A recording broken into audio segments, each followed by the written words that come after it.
Okay, welcome to week 2. We're still in our strategy unit, as you might expect, but today the focus is now on figuring out where to go. So that's the first order of business. We'll be unpacking that as we go today. Here's the agenda for today. I'm going to recap the exercise we did of the 3 videos last week. I've got some additional notes on Simon Sinek's Why video. Then I'll give a little overview of the 3 books and talk about their, a little bit about the relationship among the 3. Dylan is doing our reading summary, which will come up after that, and then we have a break. The lecture will be on the first strategy unit, and then we have another exercise following the second break. This is who has either read or seen the Ernest Shackleton story? 1. Okay, good. It'll be new for everybody else. Okay. And then there'll be I'll give a little overview for the take-home exercise, which is a SWOT exercise that you can do individually or in pairs, your choice. And then wrap up the next steps. I've added a new element to the agenda up top, which is sort of course news.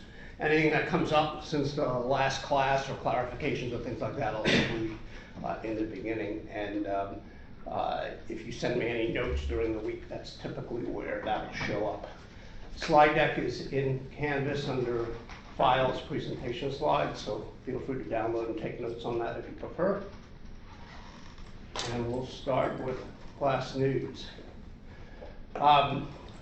So per request at the end of the class last time, we had about a majority who said, you know, we really want all the assignments posted in the beginning, because a lot of people like to do the planning for the semester and put it on their calendar. So you, unfortunately, as a result, you probably saw a flurry of Canvas announcements, particularly over the weekend when I was working on it the most. But all of the individual assignments have been posted, all the rubrics have been updated, and then the links to those rubrics are in each of the Canvas assignments. The due dates then are also in Canvas. Canvas will send you those reminders as you're typically used to, but they're also in the class plan. In each of the assignments is a link to the shared Google folder, and that's where the rubrics are updated. As I mentioned last time, the deal is anything that's new or changed in any document is done in red, so you can zero right in on what listed something that's changed. For example, if you have questions about any of the assignments and any of the rubrics, I will anonymously put your question in the rubric and its answer so that everybody benefits. I'll respond to you individually, but then it'll also, you'll see it show up in the rubric. So the rubrics have a running list of questions and answers. The assignments, so there's one exception, and that the assignments for the project teams are not posted yet because we have to wait until after the project teams are formed, and that's not going to happen until after the last drop date by the registrar, which is the 28th. So after that, we'll be forming teams. But I did post an overview rubric, so you can read about the challenge projects, and all of the details about them are there. There's also a new rubric, and it shows up as an assignment for the resubmission process, which I mentioned last class. You know, why are we doing this? Because in the working world, product development is iterative, with each phase building on the learning from the prior phase, so we're going to model the same thing in the way that we do assignments. So that comments that are made in assignments, if you address those comments, it positively impacts your points on the assignment. So your submissions on assignments have an opportunity to become better, just like product development becomes better through its iteration. And then there's a new assignment and a rubric for selecting your team. And the reason I've done this as a separate assignment is I'm going to ask you to self-organize. which meant last time I think I mentioned that we assigned, or before the class actually, when we did the survey, I said we're going to assign teams based on background.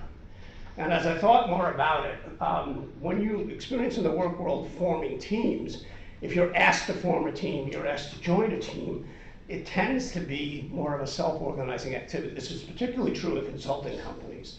And so I thought, well, why don't we practice that? We're also doing a unit in staffing, and so deciding on who's on your team or recruiting people for your team is part of staffing. So there's an opportunity then to practice that with this initial assignment. There are some safety nets. If you don't, if you're not part of a team, I'll assign you to a team. I will review the teams. I'm asking you each to achieve some balance and diversity on those teams, but you decide how you do that and report back on it for that assignment. And then if there's any adjustments that need to be made, I'll give you that feedback.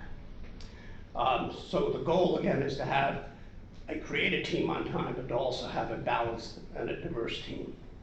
You define balance and diversity. I give you a bunch of examples that you can look at, but you're not required to achieve those examples. There's one thing I do say in the rubric: I don't want a team that's all techs.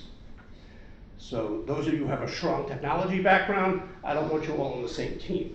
I want you to mix that experience with those who have less tech experience, because that's what's going to happen in the workplace when you have teams in organizations. You're going to have business people on your teams if you're a tech person, and vice versa. If you're a business person, you'll have tech people on your teams. And so learning how to work in that diversity is an important part of this. Now, how do you get to know everybody? Because not everybody knows everybody in the class. During the class exercises, when we break up like we did last week into groups of 3 or 4, you may want to ask about each other. We did that also in the introductions last week. If that still ends up being a problem that we're not getting to know each other well enough, we'll do a water cooler exercise in the next class or the one after. I think either like what's called a structured water cooler exercise, or we'll do something like speed dating, and you get to find out about people through that process. Anyway, you'll get to know people that you might want to recruit for your team or team up with together. Sometimes that starts with 2 people, and then you figure out, well, hey, based on our experience, we need to add this type of person or that type of person, and so you look for recruiting the next 2. Okay, maximum team size is 4. Any questions on that?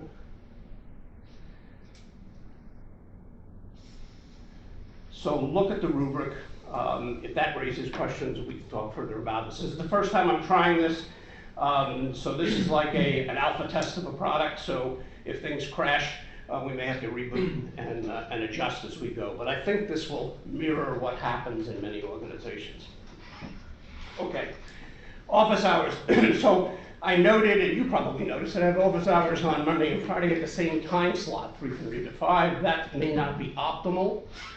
And I also suspect that late on Friday is not a particular popular time slot for doing school things. So I'm asking the question here, would either leave Monday the way it is, but on Wednesday do it from 1:30 to 3, or late on Tuesday, like from 5 to 6:30? Do any of those times sound better? Would you? Sorry. Like 1:30 to 3. Yeah. Cool. Yeah. Absburg of Wednesday. All right, quick show of hands. Yeah. Quick show of hands. For how many? And if both times are good for you, raise your hand twice. But for how many people is Wednesday 1:30 to 3 good? Oh, good, more than half. And how about the late one on Tuesday, 5 to 6:30? It's matter. Okay. So let's go with the Wednesday one. But again, the big footnote on this is that you can arrange a one-on-one meeting at any time. I've got an open slot on my calendar. Just send me an email, say you want to meet to talk about X, Y, or Z, and we'll set up that time. Okay, so my calendar is pretty flexible, and my number 1 priority is you, so we'll make that work. Okay? Next, I want to introduce Abrit. Wave at everybody. Abrit Kaur is one of the A students from 627 last year, and she was my instructional aide for 537 last semester and has agreed to be instructional aide for this class. So not only is she a great resource as an instructional aide, but she's taken the class before. So if you have questions about particular assignments and issues like that, you want some supplemental input, certainly feel free to ask me on any of those, but then please go to Brit or send her a note. For some of you that have sent me questions so far, you may have noticed I've been copying Brit, and that's just so that she's in the loop. So that if she's doing some of the grading, she understands what the issues and the questions are as well. Okay? Questions? What's the team size? 4. The minimum and maximum? Maximum, 3 to 4. 3 minimum, 4 maximum. And the reason for that is the way this is structured, when you do stand-up presentations for a senior management team, if there's too many changing of people, the senior managers will glaze over. And if it's too few people, you don't get enough of the diversity of discussion. Okay, so I found that 3 to 4 is an optimal size. Okay, recap of last week. So one takeaway that I had from the exercise is don't put the flip charts so close together. It was a little bit difficult, I think, when we were all jammed up in one area. But I did take photographs of each of the flip charts and wrote down what the top 3 were for each one. So the 3 videos that we watched, remember, were the Mandela video clip and from the movie Invictus, and the Winston Churchill speech on rallying Parliament to go to war at the beginning of the Second World War, and then Margaret Thatcher and her cabinet meeting in the UK. So I won't read all 3 of these, but the top one, everybody, the one that 13 people voted on, because you had 3 dots per flip chart to put them on, was that everyone had a different strategy to get people on the same side. Good observation. What was different? Well, some took a more personal approach, and then others had a collective appeal, was the #1 item there. Although there were 2 different groupings on this that mentioned the style of their approach on leadership. And so there was 7 on one and 7 on the other. So if we did combine those, that would be the top one as 14, as a difference. Some were positive approach, some were more negative approach. In terms of what you liked, the mission-driven approach, which was both Mandela and the Churchill speech.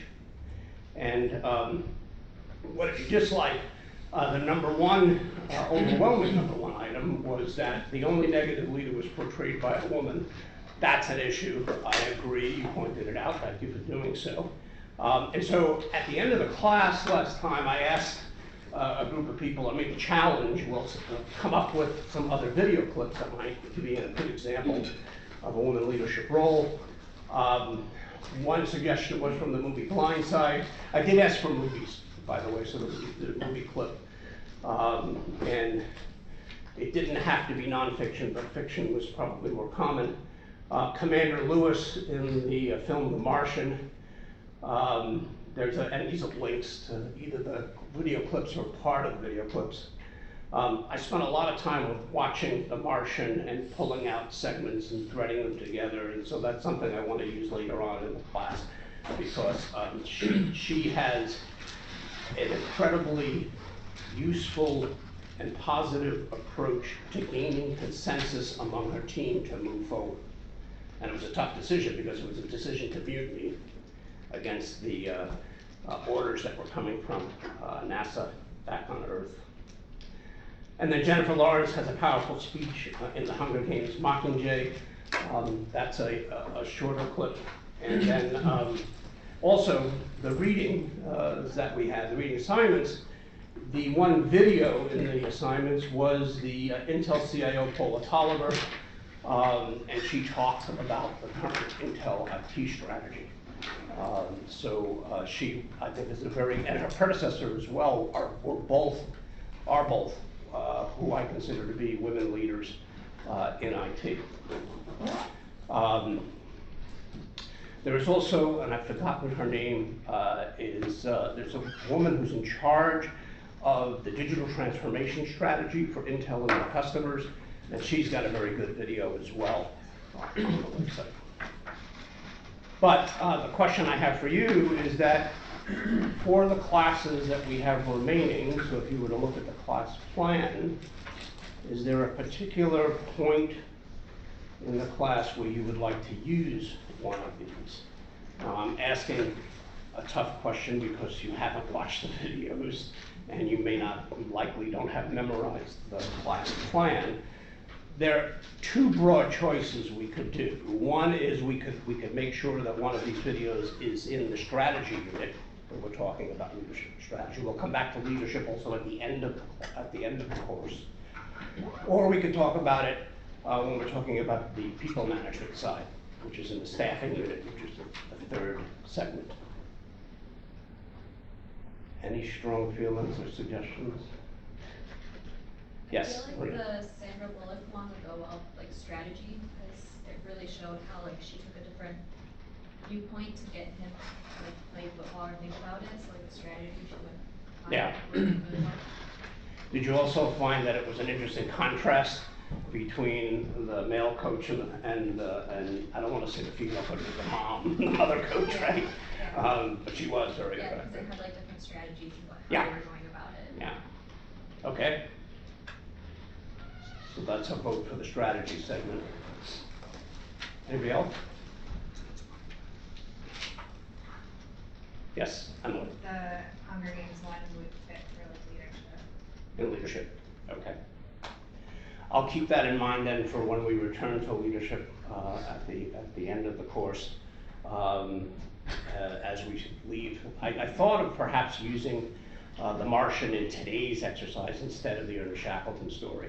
But the Shackleton story has more elements to it that are useful to where we are in the class. So I'll save that one for a later class. All right, if you have other thoughts or suggestions on this, send me a note. And you have an opportunity to influence how we use this or where we use this in the class. Okay? But my commitment is to use one or more of these in upcoming classes. Okay, Simon Sinek in talking about why this is this diagram, the next one, are kind of a fun way to summarize what he was drawing on the flip chart, which is why in the center, which is why do you do what you do, what's the purpose, and also what's the meaning, and how do you do what you do, and then what do you do. So he gave a number of examples in the video for those, and then he talked also about this. The fusion of innovation, which is a pretty important concept. Geoffrey Moore wrote an important book called Crossing the Chasm. And this business about, and Simon Sinek was making a big point about saying, if your appeal, if your market share or your appeal is to, 15, 18% of the market, that's on the other side of the chasm. It doesn't hit a tipping point until you start to appeal to the early majority. And crossing that chasm is hard for organizations to do. So in coming up with a strategy, particularly in technology companies, it's how do you have something that's going to appeal to that greater number of people in the early majority. It also is a good way of looking at an organization's own IT technical strategy profile as to where do they fit. Is your organization an innovator, an early, well everybody will say we're innovators, right? But are you an early adopter? Are you in the early maturity, early majority? Are you in the late majority? Or are you a laggard? Nobody wants to be a laggard, but in fact, many organizations show up there as well, and that's what those two protest signs are, down with change and the earth is flat, or the Luddite type of approach. You'll encounter all of these in the organizations you work with, and it's interesting to make that observation and understand, so what is the culture of the organization in terms of its attitude towards innovation and technology, because it differs Not only does it differ from organization to organization, it'll differ from department to department, it'll differ from when there is a management change, senior management change in an organization. That can also change it. We'll talk more about that in future classes. Now, any questions on that before I jump to the books?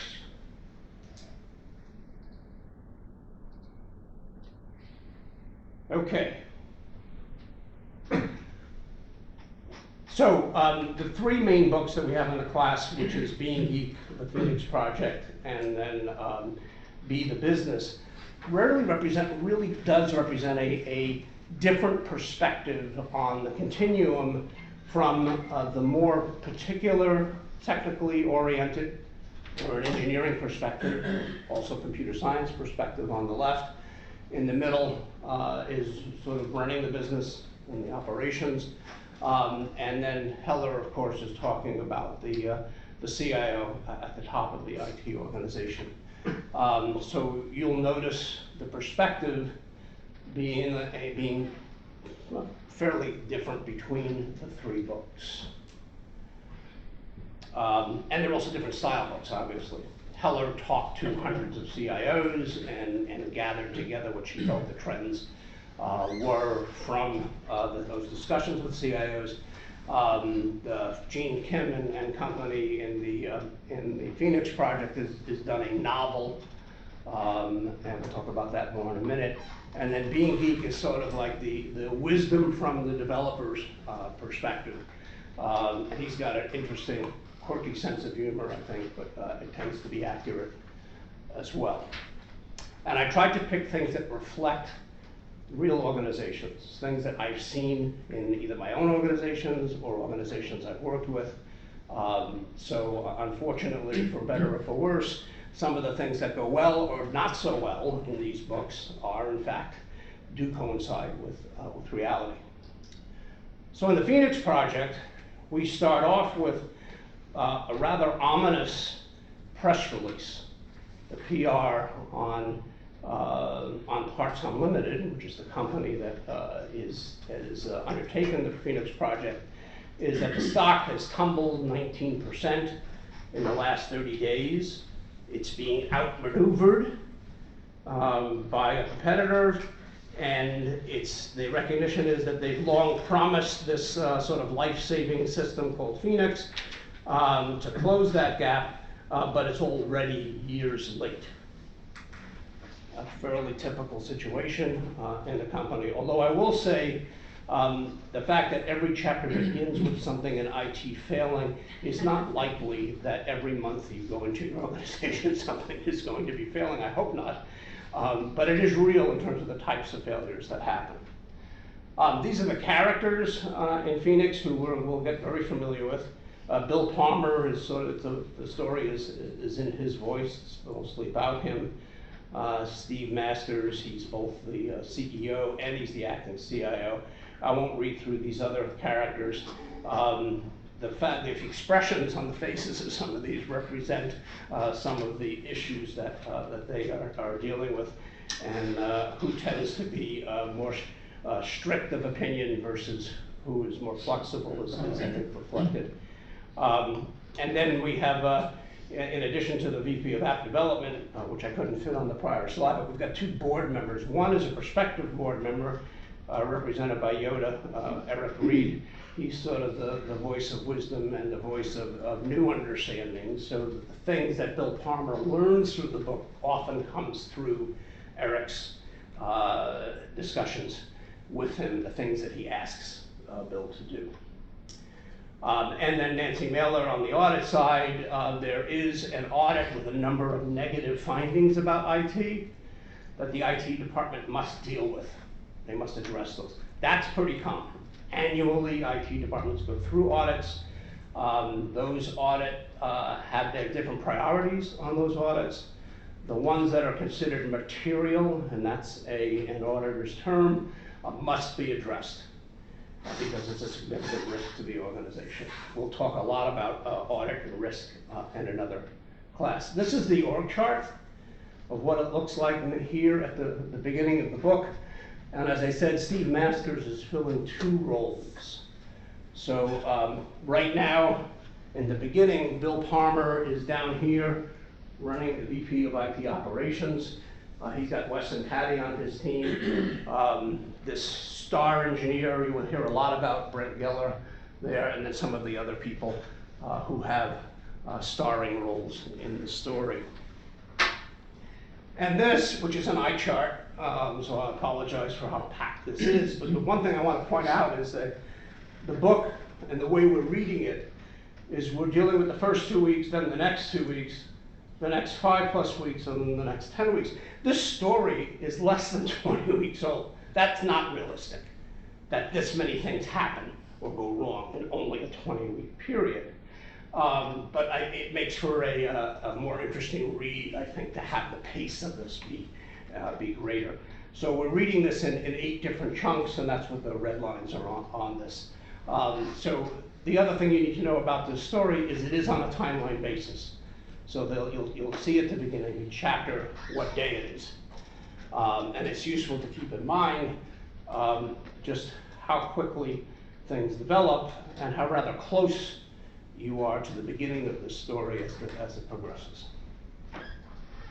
Okay, questions about Phoenix?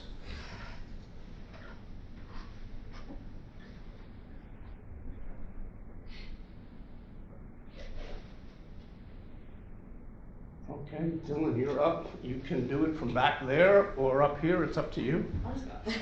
So you don't have to look back and forth. All right. That's fine.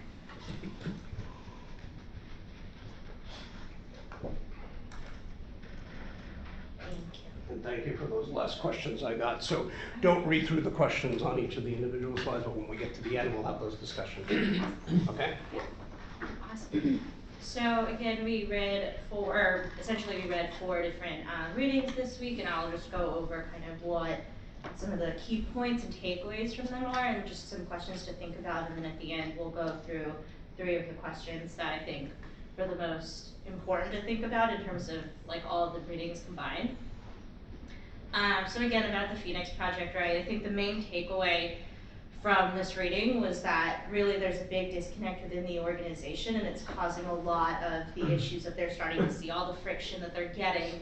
And again, it's really because there's a lot of power struggles going on there, right? Even internally. So within the IT and development section, they're seeing that they are dependent on each other, and they recognize this, but they don't actually like the politics of working with each other, right? Each person's kind of trying to say that they have more power than the other, and I think that's a big takeaway there, is that even though their jobs are interdependent, they feel that they have different goals from one another, and that's causing a lot of friction. Another part is that, you know, from the same point, marketing and IT also have to collaborate together, and they're a big part of where the company thinks they need to be going in terms of growing, but they're also seeing a big power struggle there where the IT department feels like they're sort of having to answer for all of the big lofty promises that the marketing team is making.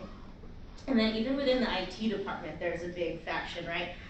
They're pretty fractured in terms of the 3 different sides. There's Patty, who works on the operations part of IT. There's Wes, who works on more, it sounds like the back end thing.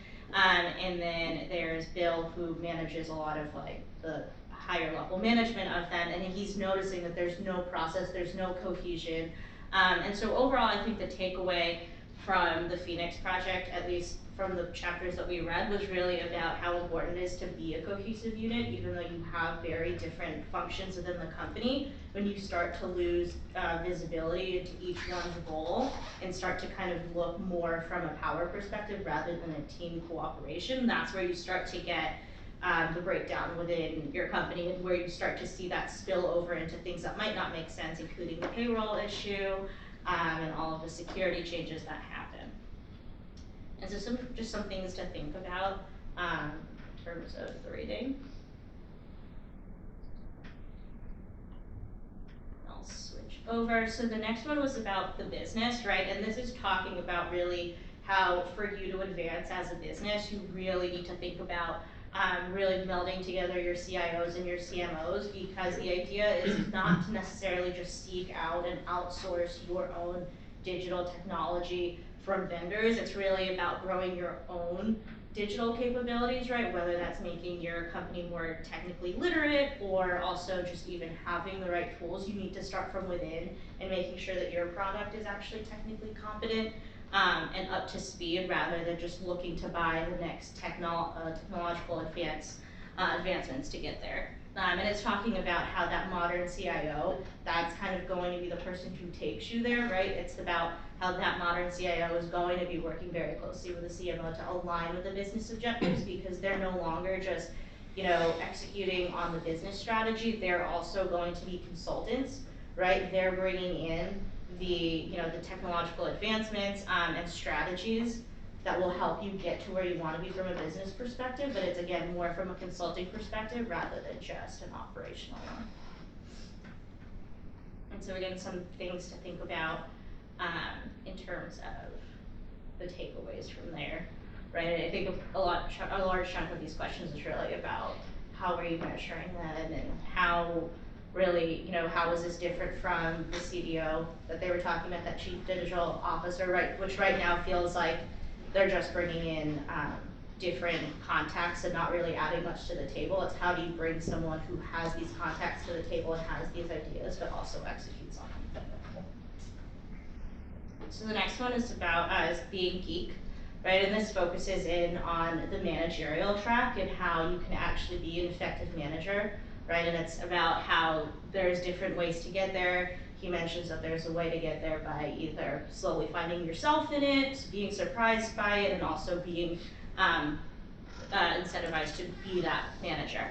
And the idea here is that really as a manager, your job isn't to be the star player on your team, right? The idea is that you are the conductor of your team. So while you're not necessarily playing the instruments, you're figuring out the best way to orchestrate your whole team. And that idea is that by being able to do that, being able to be the person that takes a step back and doesn't need to be in the weeds, you're able to create scale. Right? Because ultimately every business wants to grow and it doesn't grow if everyone on the team is doing the same thing and is looking from a high level perspective. And so the argument here is that managers are meant to be the conductors, and they also need to understand that they wear many different hats. So whether it's helping your team professionally grow or being able to kind of balance the priorities, the idea here is that you need to be multifaceted and be able to be agile and flexible and learn how everyone speaks on your team externally so that you do mitigate some of those issues that you see in the Phoenix Project where people are only coming from the perspective of their team and not necessarily the perspectives of other teams, and that's how you find that compromise and efficiency. And so again, some of the things to think about, right? He talks a lot about balancing priorities, and so when do you balance saying yes and when do you balance saying no? Obviously on paper it's really easy to do, but there are some implications that come with it, and that's something to think about, is that what does it really mean when you say no, right? It might help your team out, but it might not help you externally, so that's something to think about. And at what point he says you should say yes, if anything, even if it seems insurmountable, to broach that realistic concern, just thinking about what that actually means. And then the Intel IT annual report, this is the one that was for the 2018 to 2019. This is the actual report, not the video, and they're talking about how in the time that they've spent investing and leveraging their artificial intelligence, their machine learning models, and their external and internal data insights, they've found that they're finding ways to really efficiently operate from a business perspective. They're finding key efficiencies using these models rather than having to manually do it, and they're finding that they're getting a lot more up to speed, faster, and less costly because they're making really accurate insights and conclusions using these models. And what they're seeing is that that's great, but we also realize that we need to invest in our own employees, right? We can only invest in the technology for so long, but if our employees are using really outdated software or computers, that doesn't really help them because we're basically giving our clients better technology than what we provide them internally. And so to keep that up, you need to make sure that your employees are just as technically advanced and literate as you're expecting your clients to get to be. And so those are the two things that I think really stood out, was that was their idea for moving forward, right? Is that you can't just rely on manual work and kind of just being you know, on pace with everyone else. You kind of have to constantly be pushing the boundaries, and the way to efficiently do that is to rely on a lot of these algorithms. But the other part is that they're talking about removing tech debt and how that's a priority. Just because tech debt is going to slow them down. We'll talk more about tech debt in a future class. Okay. Just questions to think about. And then in the video, I purposely put them after because I thought that it would be good to see kind of from a perspective of then and now. And so the idea, right, is that this was 2 years prior to that, and they're looking at just implementing that exact undertaking that we just walked through in that report, right? This was them at their initial stages where they're saying that this is what we've started doing, and this is what we're really going to be heavily investing in, is more automation, more algorithms, and more data learning. And it's just helpful for them to kind of see that, or they thought would be a helpful thing for them to move to the future with. Because again, it's cost efficient and also much more sophisticated than just having people kind of do these on their own. And at that point, cybersecurity was a big focus for them, and they actually even mentioned that that was kind of in tandem with their investments in in automated learning.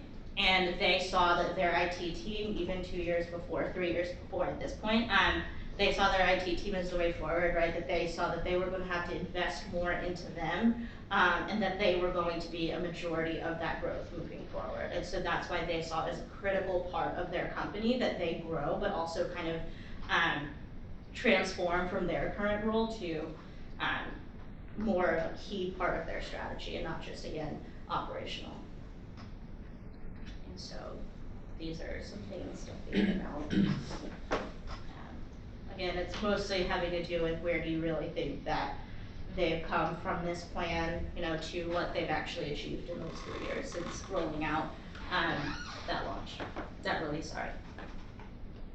And so I guess this is the part where we had discussed as a class. I thought these were the 3 most important questions. So the first one that I wanted to pose, because I know personally from working that this was a big part of really learning to straddle the line between being unrealistic and also motivating. So at what point do you think a yes, even when it seems impossible, is it actually inspirational for your team and getting them to reach beyond their own expectations? And what point is it like burden for your team, right? You're over-promising.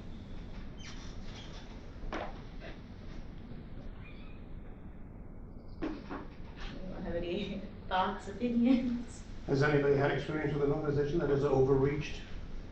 Ben? I was gonna say, I think the yes usually happens from one person's perspective before they think about the amount of work that goes involved. And they say, yes, we can do this. And then you have to play catch up as a team to realize what is actually going to take place.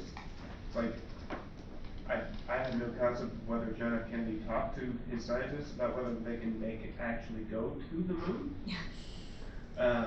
But imagine someone else saying, yeah, we're gonna go and do this, and then everyone else be like, wait, what? And it's the burden at the beginning, and then realizing that, are you able to do this? And sometimes it's still yes, sometimes it's no.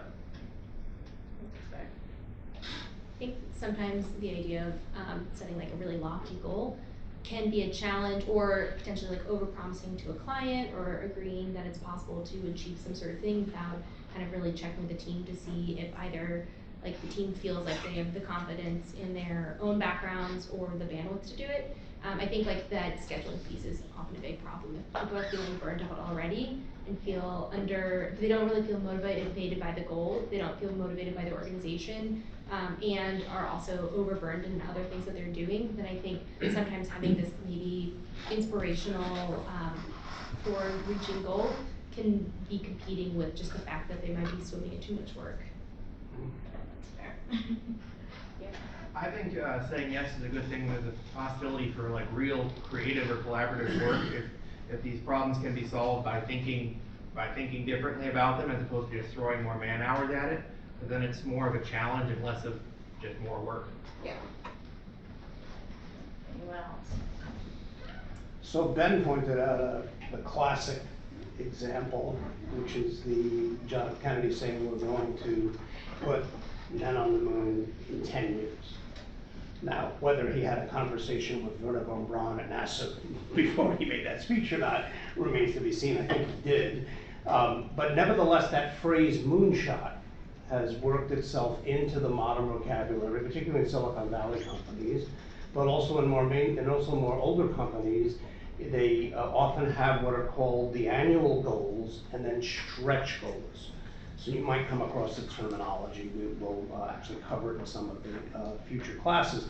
But something to think about at the beginning of the Phoenix story is Phoenix a moonshot? And has senior management listened to the people who are working on the rocket?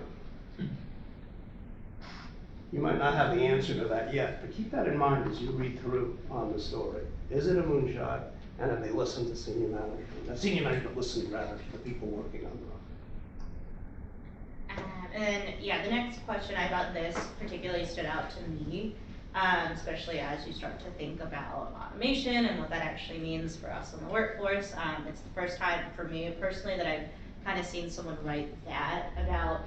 We hear it a lot in like more manual industries, but this was pretty interesting to think about what the implications, right, of giving more credence to technical resources, right? What does that actually mean for the people whose jobs are being affected by this, right? So in giving more technological resources the way Intel is and really relying heavily on machine learning and artificial intelligence, what does that actually mean for those employees, right? What does that mean for their role, their contribution, and even where they stand in the hierarchy and how they can grow from there? Any thoughts? So, an example of this within Michigan Medicine was, we used to have a whole department for dictation that employed a couple hundred people. And their job was to listen to voicemails from physicians and dictate what you're saying, have those swim out the record. Software took over that role, Dragon. And all those jobs were displaced.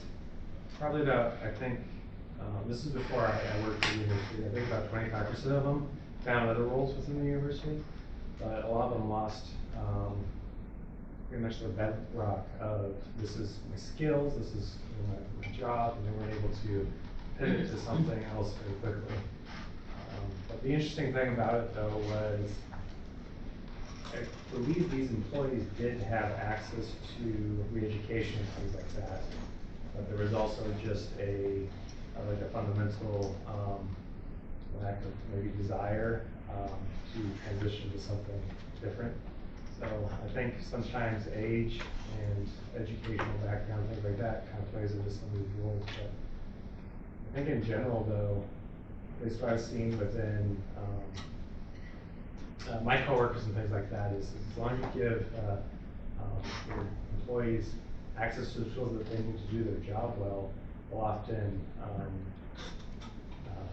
try to succeed and try to almost automate some of their work so they can kind of go work on some other interesting projects and things like that too. So.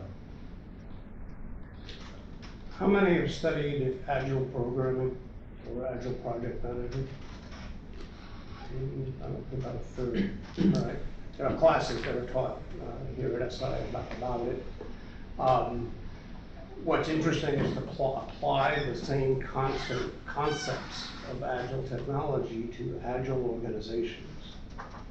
Our organizations, and use the word pivot, our organizations able to change and move as the work changes, and as the demand changes.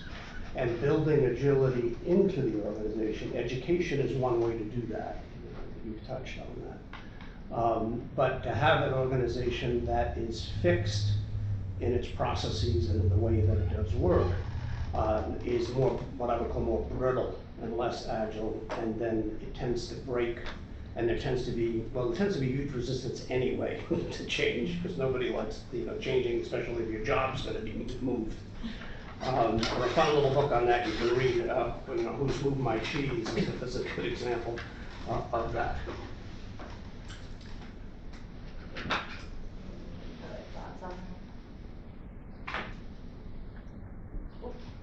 The next question, as we keep talking, I mean, I think the last board meeting was really kind of stress and emphasize that these companies feel that, you know, the CIO position and even just, you know, the IT department really is the place for growth, right, in terms of revenue and in terms of scale and in terms of where that company's going to land.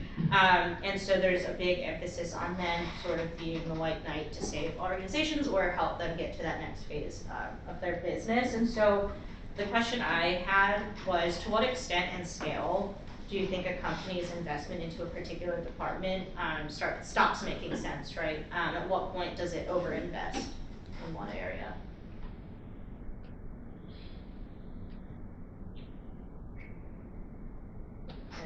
I mean, personally, for me, I think, you know, again, with my work experience, I've found that when you know, there's been moments where we've overinvested in our sales department and our client-facing department, and if the technology can't keep up with that, then you have a lot of people sitting at their desk not sure what to do.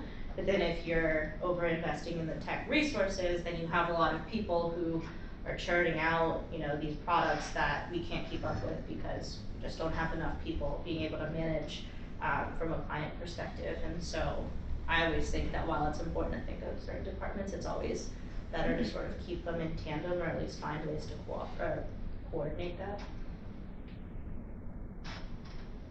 My personal rule of thumb is whenever a single department has more budget than the sales department, then I think something's going wrong, because as I have worked in both the strategic, like business development strategic side of a company, as well as sales department, I think, for me personally, like the rule of thumb is that sales should get most of the support in terms of financial budgets in the company. That's my personal rule of thumb. What else? It kind of comes back down to the moonshot idea too. If you're throwing money away into something that isn't feasible, you need to reorganize your thoughts about where the financing goes. And if you just have an unlimited amount of money to throw at something, then that's one thing. But most places don't. And I'm just thinking about like the United States military, like Department of Defense, like the kind of money that they have, billions and billions of dollars, but you see the kind of money that they use for really good Queens projects. It's insane. And you're throwing money away into something that it couldn't be better utilized, and towards your people. Is it people focused, or is it just technology for the sake of having technology? I think there ultimately needs to be ultimately I think you need to come back to like, what's your strategy? What area of the business is driving actual profit? And while the other things can be support roles and maybe a level of overhead, like if those things are enabling the company to move towards their like strategic objectives, then sometimes you do have to make some sort of investments in building up certain departments if you think that it's useful in the long term. I think when people kind of just get overly sentimental about like one division being and doing things in a particular way, or if you don't have business coming in that would support kind of that build up, then I think then that's kind of when you need to, like an organization needs to kind of take a realistic look at kind of realigning. So what makes investment in a department or in a project, what makes it possible? This is the blinding flash, the obvious. This is Jim Lindsay would say, money, right? Money makes it possible to invest in a project or a department. And so the language of senior management, you'll find, is always finance. And so being able to express your project or your idea or your proposal in terms of its financial impact, its cost, how much money it's going to bring in, when is it going to break even, how much is it going to help impact profits, These all become important to the language of the senior management team, whether they're for-profit organization or nonprofit, both. And so we will come back to, when we talk in the finance unit, about return on investment, which is a very important concept in IT projects. And whether you can demonstrate that the investment you're going to make in the department or in the project is going to have a return. Is it going to bring in some significant savings? Is it going to bring in some significant revenue? How is it going to, how can you quantify the impact that it's going to have? It's going to be a question we return to again and again. Alex, do you have a question or comment? Oh, and more to the question before yours, about like what could be a signal that an area is over-investing. I was gonna say, since we measure so many touch points between departments today, since there's analytics to look at cross-departmental interactions or cross-departmental projects, I would say look at the departments that interface the most with your darling department and look at their turnover. And if you have high rates of churn in those departments, then you likely have some sort of great amount of complex or like unaddressed issues of accountability with your best funded department, because I think especially star children like sales end up wasting problems onto operations, and operations gets blamed for things that sales. You'll see this in a large extent in the Phoenix story. This battle that's shaping, you've already gotten a hint of it, but the battle that's shaping up between the IT department and the sales and marketing department is pretty acute. When we go back to the staffing unit, we'll talk about turnover rates. You know, the rate at which employees are leaving versus coming to an organization as being an indicator. Another is employee engagement surveys. We'll talk about the work that the Gallup organization has done on engagement as another measure of success in an organization. So asking these questions about how can you determine whether, in fact, this last question, whether we're over-investing, under-investing, is usually a question about measuring. How are we going to determine that? And then it's a matter of strategy. You know, is this a priority for the organization? Is this in the strategic objectives, the strategic plan, or not? And we'll talk about how organizations sometimes get in trouble by focusing solely on strategic objectives and then building up what's already been mentioned as technical debt, about not refreshing the infrastructure and the operations of an organization.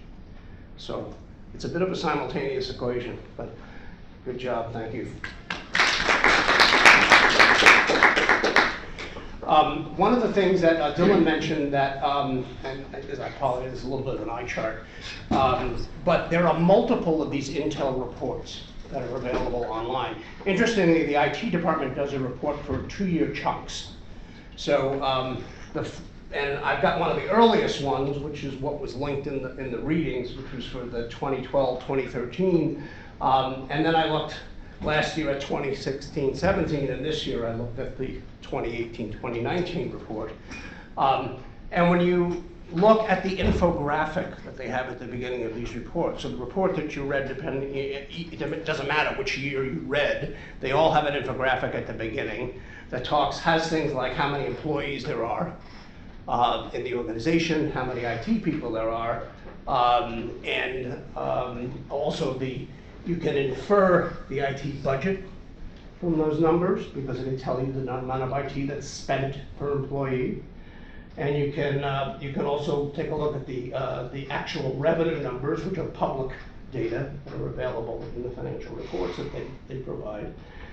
And then you can take a look at this common ratio of measuring IT in an organization, which is what percentage of revenue is being spent on IT. And here, what's happening? It's going down. Starts off at 3%, 2.7, 2.3. Now, of course, at the same time, revenue is growing, So you see the revenue growing first 19% and then 12%. But look at the number of IT employees. What's happening there? Going down, 6,000 IT employees. The first report down to 5422. That's a loss of 10% of the IT department. Now, of course, these are global IT numbers, and Intel's a very large organization. Employees as a whole, though, continues to grow. So if one asks the question, is Intel IT being more efficient? What would your answer be?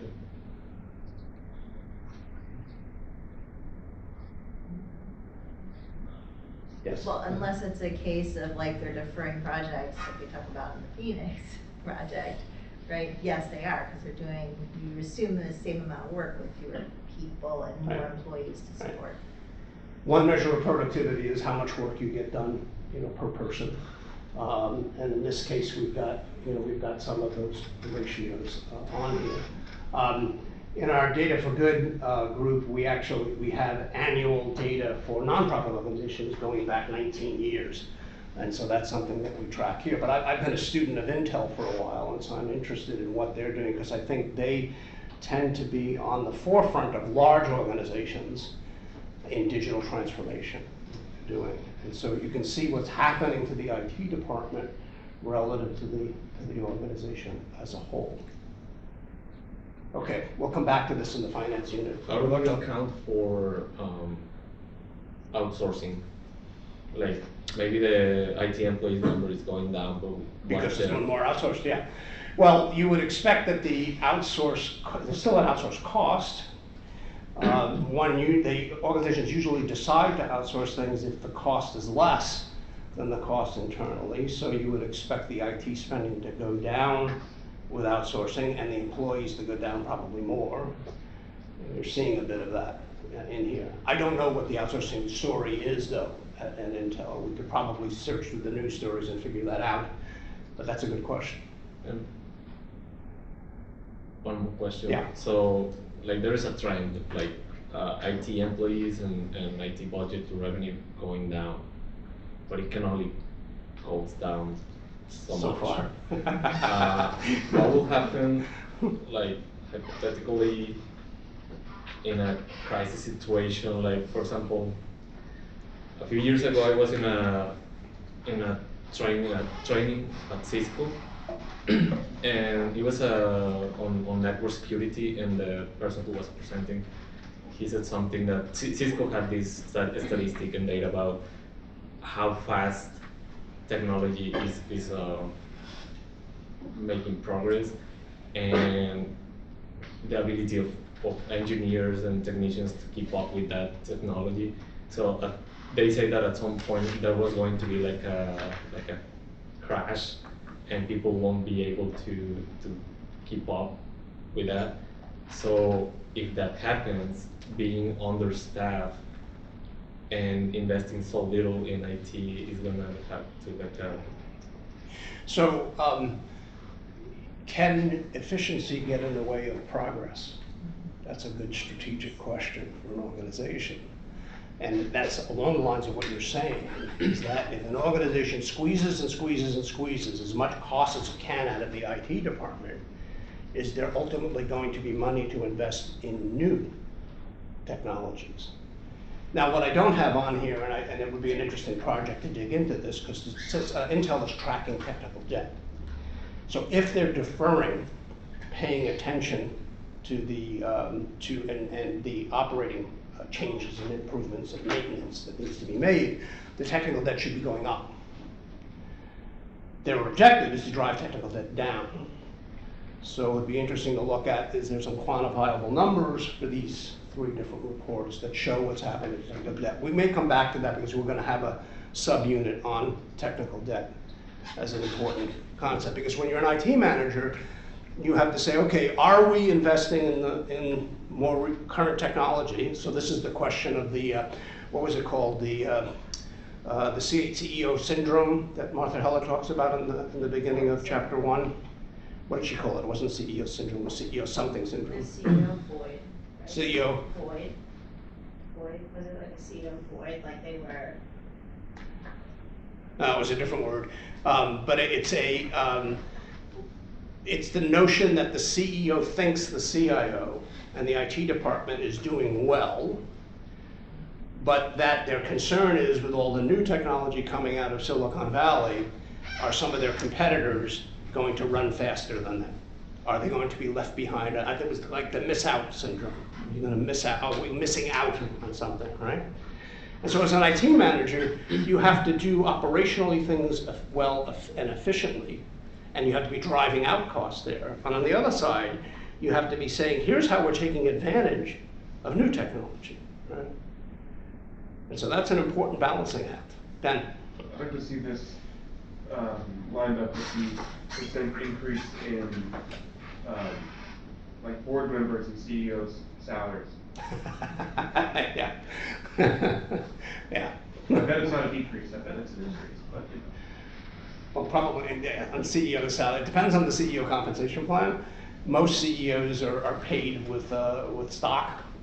And so, because basically investors want, shareholders want the CEO focused on driving up stock price, right? That's how everybody makes their money, makes their return on their investment. Right? And so the CEO has got a number to look at every quarter, because there's quarterly reports that are filed, and then at the annual report as well. And that will often drive a lot of behavior in organizations. Very, very. I think it would be possible to get publicly, but I think one thing that might be missing here is understanding the profitability on each piece. That you can see that they're spending less per employee, but if perhaps for some reason they were struggling with overall profitability issues, it might be that they're cutting back on IT as like an area to manage that. And so, part of it could be thought of as like, well, they're actually either deferring some investments in IT or they're shortchanging how they invest or focus there. But at the same time, in the off chance that they might be having some financial difficulties, this could just be where they thought that they were strong enough that they could cut back while they realign. And I don't know, it would be hard. You'd have to kind of like read the tea leaves to see if the company feels like it's struggling with legacy costs or something. So this is this is what financial analysts do, to dig in, but it's also what consultants do. And many of you will work for consulting companies, or you'll hire consulting companies to work in your organizations. And oftentimes what consultants are trying to do is figure out how effective is the IT organization, where is it currently, known as the current state, and what's the future state that we need to get to, and what's the roadmap to get from current state to future state. That, by the way, is a fundamental aspect of strategy we'll see after the break, but it also is a fundamental question of all consultant studies as well. How do you get from current state to future state? And that requires a heads-up analysis of what's happening in the organization now. All right, let's take a 5-minute break.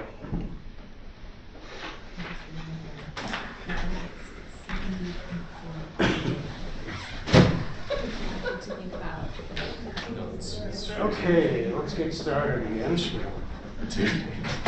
a graduate advisor. So moving from leadership to strategy, as I mentioned at the beginning, this is the first of the strategy units.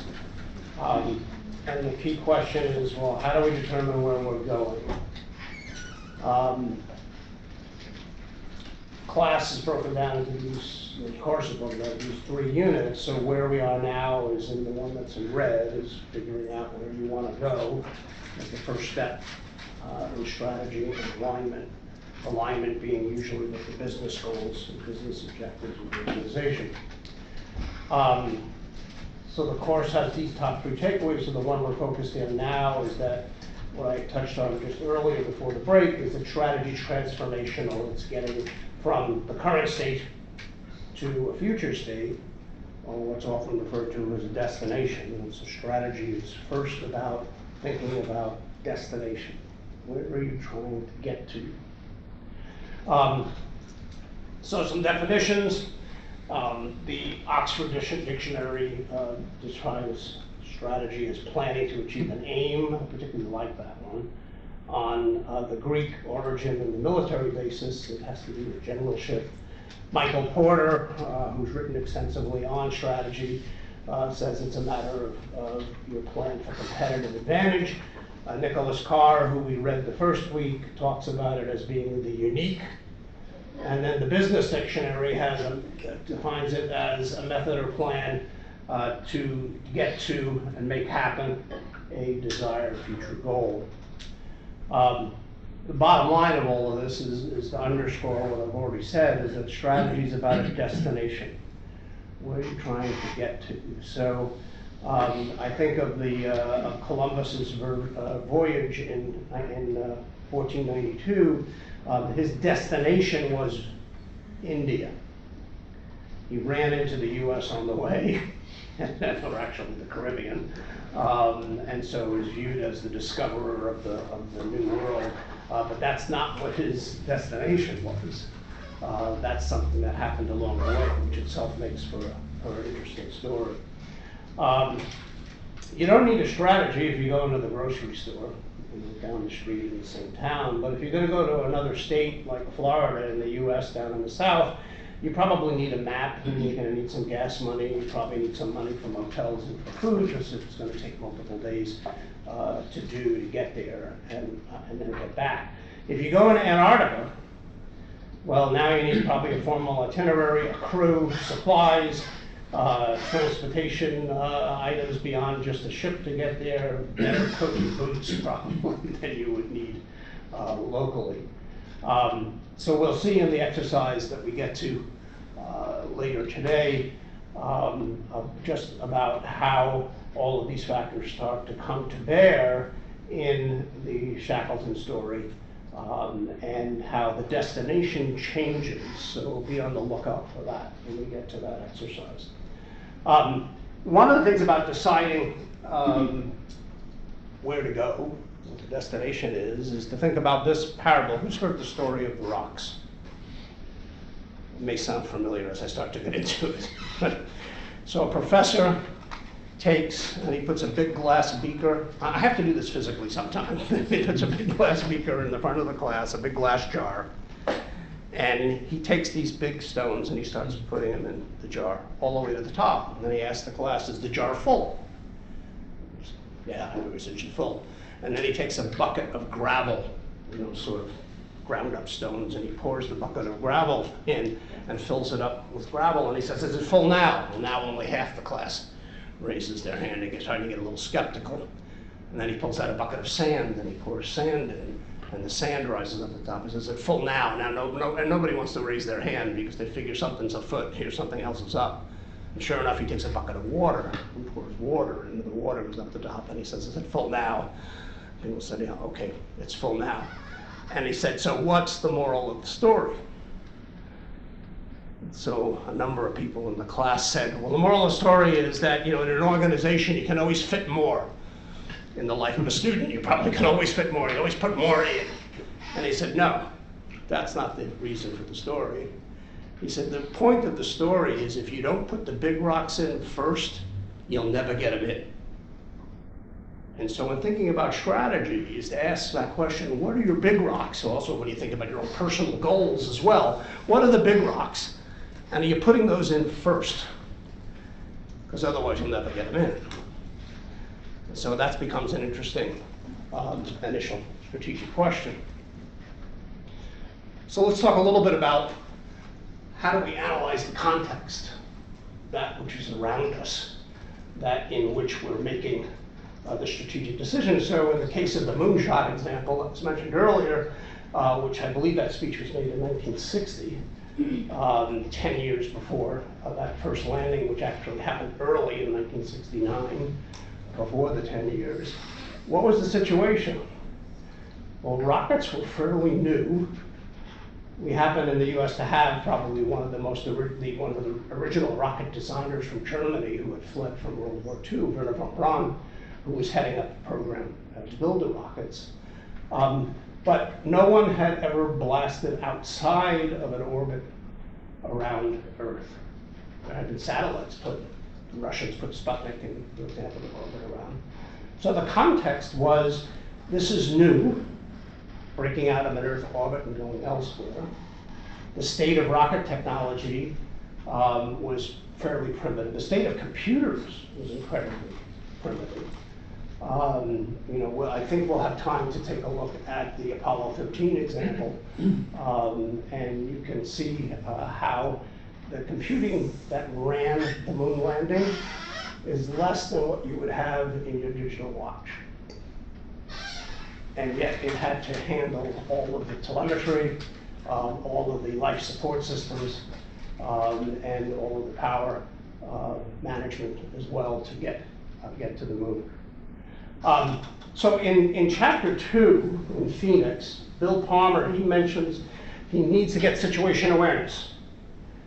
And what does he mean? And is he using a military term? And sure enough, if you look up situation awareness on the internet, you'll find a wonderful definition by the US Coast Guard. I have the link in the notes to the slide. But it's this ability to essentially figure out what's going on around you. So what are the critical elements? What's happening to the team? What's happening with the process? But do you have a sense of the situation in which your organization is about to make a new strategic direction? Where, you know, what do we have now? What do we know now? What don't we know? What don't we have? Is part of those questions. And there's a number of tools and techniques to take a look at this, and perform this type of assessment. And you know, one is this question of, you know, where are we in terms of what our strengths and weaknesses are? So the organizational strengths, the organizational weaknesses, and that requires some honesty, requires some candor, sometimes requires some saying some unpopular things. You know, for example, will the IT department admit we're not really strong enough technically to make this move? Kind of a risky statement. You want to follow that up with, here's what I think we need to do to get technically strong enough to make that move. And then what about the external factors? What are the threats from competitors? What are the threats from the economy? What are the threats from global trade, for example? And then what are opportunities? What things do we see on the horizon that we can take advantage of and capitalize on and make a strong move forward? And this is why we do SWOT analysis, and as you might suspect, SWOT is an acronym for strengths, weaknesses, opportunities, threats. It's one of the most basic ways of analyzing a context for an organization. And if you do a search on Google for SWOT, you'll find hundreds of SWOT analyses done on most organizations. I'll show you one in a minute. There are other techniques called like PESTLE, for example, which takes into account more of the political and environmental surroundings. Technical horizons analysis. Michael Porter, who I mentioned earlier, has what he calls the 5 forces analysis. There's another program called SOAR, and then there's the driving force analysis. This is actually one I use in my consulting company. But SWOT is the most straightforward, the most widely used, and so we'll focus on doing that, looking at SWOT analyses and actually creating a comparison of SWOT analyses with examples like here's Starbucks, for example, and they're typically done, this is almost impossible to read, but you can look, the link for this is in the notes section. The strengths are up here, then the weaknesses, and then the opportunities and the threats. So on this side of the chart, these are the positives, and these are the negatives. And then there's a whole bunch of, you know, like a threat. The supply and price of coffee is subject to significant volatility. That's a threat to Starbucks, right? And an opportunity. Well, we can leverage the Starbucks brand even more outside the company-operated store base. So we can branch out beyond the store base. Like the grocery stores, for example, you might see Starbucks products on the grocery store shelf. Strength, internationally known, strong, and a valuable brand. And a weakness, dependent on the relationship with suppliers. So this type of analysis, which can be done brainstorming, usually with teams inside of the organization, it's a bread and butter activity for consultants to do, is to sort of fill out the chart on the organization in terms of the strengths, weaknesses, opportunities, and threats. And then there needs to be some other things that are put on the side in terms of measurements, in terms of goals, and other items that you'll see as you look at different ones of these. So we'll come back to SWOT because that'll be the take-home exercise that we'll do. But this question then is also important for those of us that are studying technology, and we're studying technology management in this class. So context and destination, I said, are important, but what about the changes in technology itself? And this visualcapitalist.com does these wonderful charts each year and takes a look at estimating about what happens in an internet minute. You know, for example, 51,000 app downloads for Apple. Well, what happened to Google Play? That's not on this list, right? And then so on. The interesting thing about this is in 60 seconds, how many of these things happen. And 13 of the 16 organizations that are listed here were founded since 2002. 7 of them since 2008. So in terms of impact on internet volume, which is the key marketplace venue in which internet business occurs, it's sort of an interesting way to look at that. Now, you can say, oh, what's happening in 2019? So I pulled up the 2019 chart. The first thing you notice is different colors. Some of these are new. And I'm probably going to mispronounce some of these because I don't use them. Giphy, which is what? It's a site of animated GIFs. Is that what that site is? Okay. It's responsible for 4.8 million GIFs served in 60 seconds. So these are average estimates. 188 million emails sent. What was it in the prior one? Emails were up here, 150 million. So 150 million to 188. But what about instant messaging? So 41.6 million messages, and it's got multiple. And where are it here? 20.8. WhatsApp, top What's left. that? WhatsApp, yeah. 20.8 on WhatsApp. And so Uber is here. I don't think Uber's on this list. So interesting that because they're taking a look at the largest ones and what's changing. This, one conclusion from this, especially if you start putting side by side each year that this is done, is to say this is a pretty volatile market. There's lots of things changing in terms of technology around you. And if you're an IT manager, or you're the CIO, or you're a project manager in your company, how things are changing year to year, or month to month in some cases, becomes an important matter. For example, what if you're working on a project which depends on email? And if email is growing the slowest here, well, that may be an issue. So what's happening? What's happening in e-commerce? E-commerce is exploding all over the place. But being aware of what's happening around, like what was Twitch? 1 million views. Not here. So those are two examples that didn't exist in 2016 to 2019. What I did for this, and to get this result here, is I went back and I looked at all of the individual companies here. What year were they founded? Which is, straightforward Google search. Typically there's a Wikipedia page on these organizations. What year were they founded? And you do a little table of the years of founding, and you can say, all right, what's then the age of these organizations? And that's another sense as well. YouTube video views is amazing, 2.78 and 4.5. 4.5, yeah. So almost double. Not quite. Netflix too. Yeah. Netflix 15. What was that? Yeah, Netflix is, just looking at this top row, what's happening with Netflix. It's like 10x. Yeah. Almost 70,000 there and 700,000. Yeah. 700, 10x, yeah. That's a huge change. Now, of course, you can overlay some of these technologies with what's happening with the prior incumbent technology. Right? So what's happening with DVD sales, for example, down significantly as streaming goes up. What's happening to movie sales, theater tickets, compared then to streaming is another thing to look at.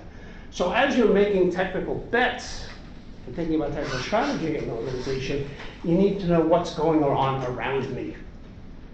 Am I swimming with the stream, or am I swimming against the stream? If you have a startup organization, you're talking to venture capitalists want to know this. Why do you think you're going to have this significant growth that you forecasted in your presentation? And you can say, well, because we're a dominant player in the Netflix space, and look at the growth in Netflix. We're gonna ride that wave. Okay, that becomes a proof statement. Right? So when you're making strategic decisions in an organization, that becomes another thing. For example, if you say, if the rate at which organizations are switching to cloud storage is also probably going up at a similar rate, then why would I be buying servers to go in the basement of my data center in my organization? The number of servers I have on site probably should be going down as the price for storage online goes down and it becomes more readily available. And But what if you want to become the cloud storage people? yeah, that's a different question then, right? Then the question is, okay, who are the leaders? So, you know, how many, and you can probably get this number online, I haven't looked for it, but you know, how many servers does AWS and Amazon have, and growing at what rate? How many servers is Microsoft Azure, and growing at what rate, et cetera? If you look at the, you know, the 3 or 4 leaders and say how fast are theirs growing, there's another fundamental rule of strategy is that if they're already kings of the hill, your chance of knocking one of them off is slim unless you really have something that's dramatically different. You can be a disruptor, but it's really hard to push somebody off that hill if they're doing it well. Okay. Some new ones and greater than 50% growth. Or for Netflix, 10x growth. One of the ways we looked at technology was service in the International Red Cross, where I worked for years, is the IT stack, going from data to enterprise apps to the network to user applications and user devices. And historically, the IT department provided all of those things. The laptops, the phones, the apps at the user side, the system, enterprise systems, and the databases. And in the current era, and it's probably past this now, the users bringing their own devices and applications.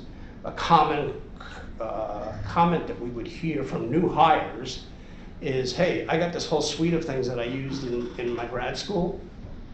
You know, I want to keep using them. Well, why do I have to use yours? Interesting conversation, especially with the CIO. The CIO says, well, but you got to use our suite of things because we have security issues. Well, what are the security issues? And that can often be a fun debate to have. The future era is users bringing their own networks.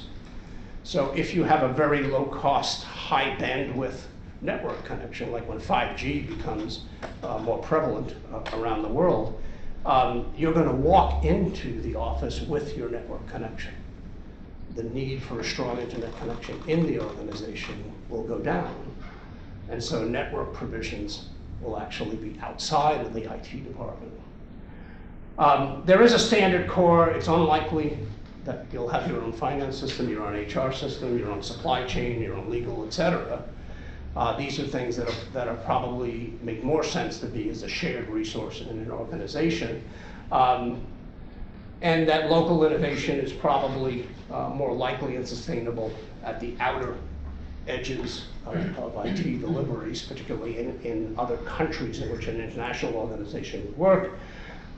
And then external plus crowdsourced data is putting pressure on the internal data paradigm, so that particularly as you're looking at artificial intelligence, machine learning opportunities in organizations, the ability to combine external data with internal data and create larger data sets for analysis become more important. But that means then that the data providing for your IT operation may be a mix of internal and external data. How do you handle that? Let's take a look at let me pause. Any questions before I go into 2 case studies?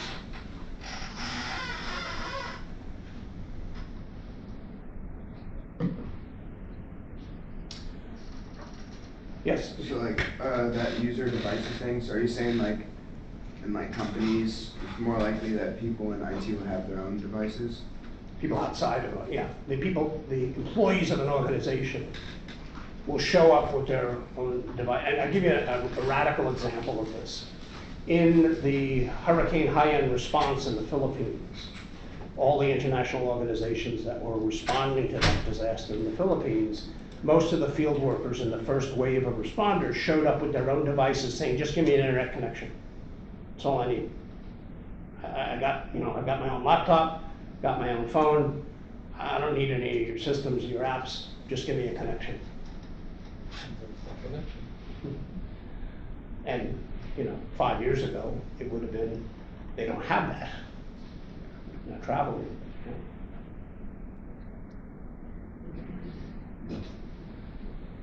Okay, the Great Recession, the collapse of the mortgage-backed securities in 2008, the resulting recession in 2009 and beyond.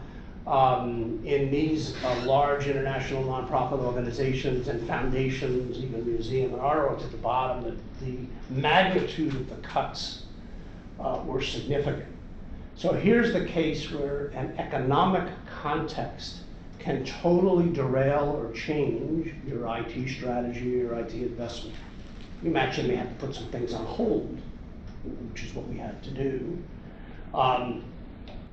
We did a survey among the US-based nonprofit organizations, non-government organizations, what NGO is, and the mandated cuts, 79% of the organization had mandated cuts, which means the board of directors said you must cut X out of your budget, and that average cut, 24%.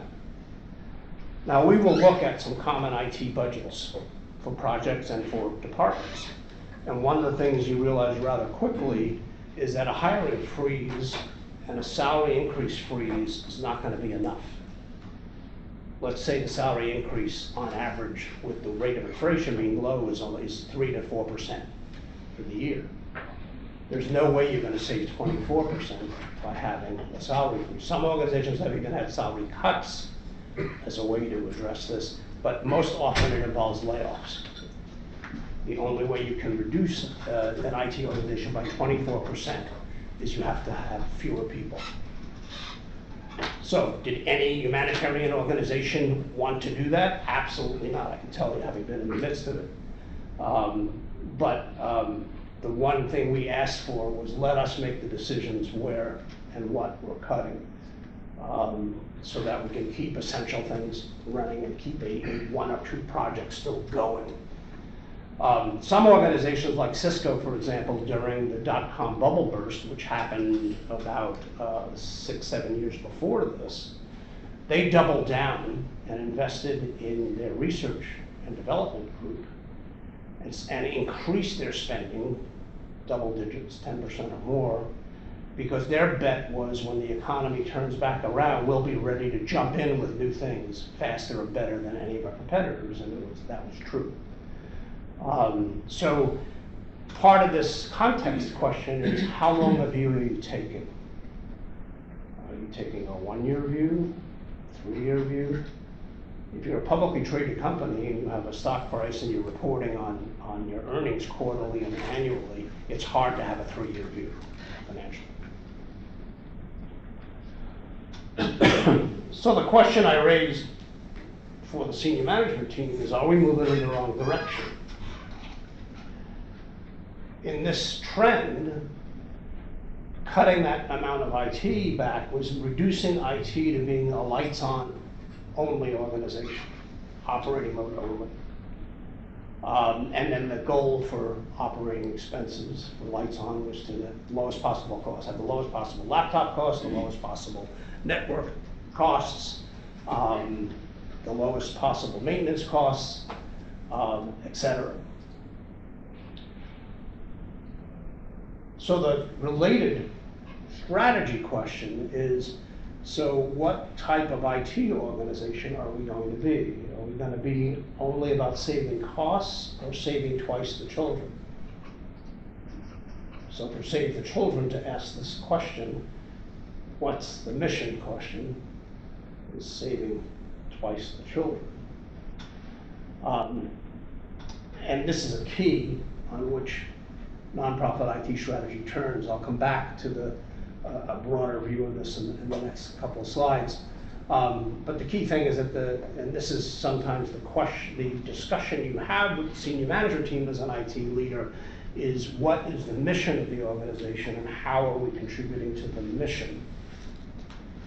Not about how we're just saving costs. If we're just saving costs and making no contribution to the mission or making less of a contribution to the mission, isn't that a problem?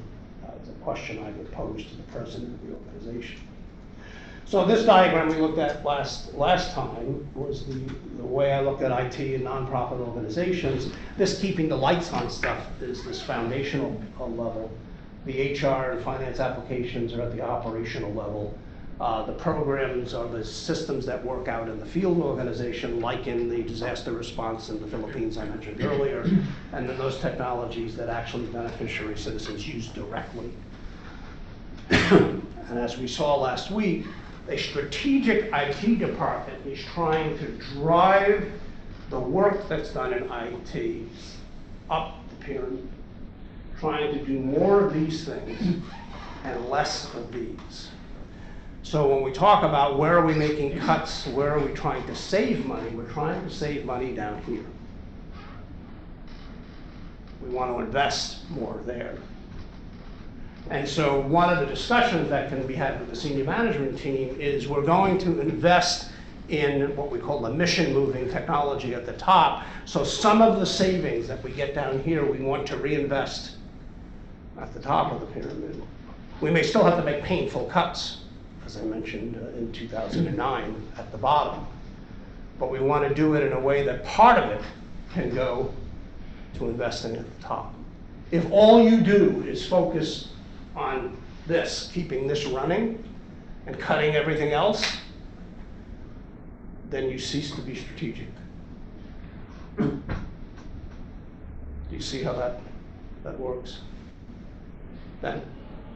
With the type of organization that Save the Children is,